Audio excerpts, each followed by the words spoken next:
તીડના કારણે થયેલ ખેતીનું નુકસાન સહાય માટે સરકારશ્રીને રજૂઆત। ઉમરાળા તાલુકામાં તાજેતરમાં પડેલા ભારે વરસાદને પગલે અનેક ગામો અને વિસ્તારોમાં ખેતીમાં ભારે નુકસાન નોંધાયું છે।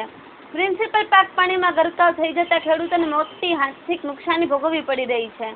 આ ગંભીર પરિસ્થિતિને લઈ આમ આદમી પાર્ટીના સુરત શહેર પ્રમુખ શ્રી મહેન્દ્રભાઈ નાવડિયા તથા ઉમરાળા સ્થિત આમ આદમી પાર્ટીના આગેવાન શ્રી હિતેશભાઈ ડાબી દ્વારા તાત્કાલિક અસરની સહાય રકમ મંજૂર કરવા માટે સરકારી અધિકારીઓને આવેદનપત્ર પાઠવવામાં આવ્યું હતું અને યોગ્ય વળતર મેળવવા માટે સરકારશ્રી સમક્ષ રજૂઆત કરવામાં આવી હતી।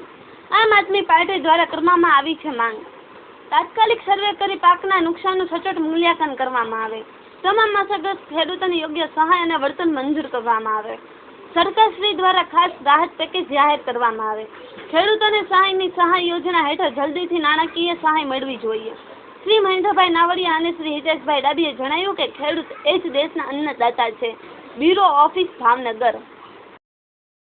આમ આદમી પાર્ટી સુરત શહેર પ્રમુખ અને આમ ઉમરાળાનો વતની છેલ્લે 16, 17 અને 18 તારીખે ઉમરાળા તાલુકા અને ઉમરાળા ગામમાં અતિવૃષ્ટિને કારણે હાલ ખેડૂતોને ખૂબ મોટા પાયે નુકસાન થયું છે।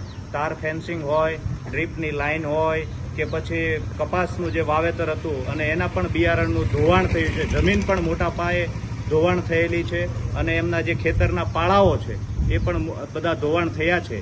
તો એ બધાની અંદર સહાય મળે, ખેડૂતોને વળતર મળે એવી માંગણી સાથે, એવી આશા સાથે અમે મામલતદાર સાહેબને રજૂઆત કરવા આવ્યા છીએ। કે ઉમરાળા તાલુકા આમ આદમી પાર્ટી વતી અમે રજૂઆત કરીએ છીએ સાહેબશ્રીને કે આ શ્રી નિષ્પક્ષ સર્વે કરી અને ઉમરાળા તાલુકાના ખેડૂતોને, એક તો આર્થિક પરિસ્થિતિ ખરાબ છે, આ ખેડૂત વિરોધી ભાજપ સરકાર જે ખેડૂતોને ક્યારેય ન્યાય નથી કરતી, પણ આવી સ્થિતિમાં હું આશા રાખું મુખ્યમંત્રી સાહેબને રજૂઆત કરીએ, કૃષિ મંત્રીને રજૂઆત કરીને આશા રાખીએ છીએ કે અમારા આ ઉમરાળા તાલુકાના ખેડૂતોને જે પણ નુકસાન થયું છે એની નુકસાનનું વળતર યોગ્ય નિષ્પક્ષ તપાસ કરી અને મળે એવી આશા સાથે અમે મામલતદાર સાહેબને, ઉમરાળા મામલતદાર સાહેબને આવેદનપત્ર આપ્યું છે અને આશા રાખીએ છીએ કે આવનારા દિવસોની અંદર ખેડૂતોને જલ્દીમાં જલ્દી વળતર મળે એવી આશા સાથે જય જવાન, જય કિસાન, વંદે માતરમ, જય જય ગરવી ગુજરાત।